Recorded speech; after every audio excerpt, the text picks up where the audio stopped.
Hi everyone, in front of me I've got TCL 40R and let me share with you how to clear credentials on this device.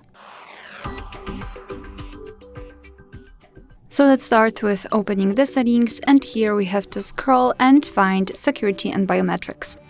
Then let's scroll down and enter encryption and credentials. And as you can see here, we've got the option clear credentials.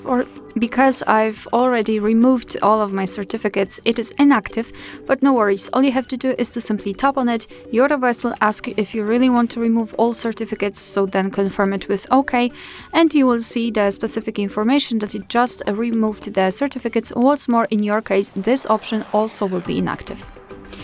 Alright, so that will be all. Thank you so much for watching. I hope that this video was helpful, and if it was, please hit the subscribe button and leave the thumbs up.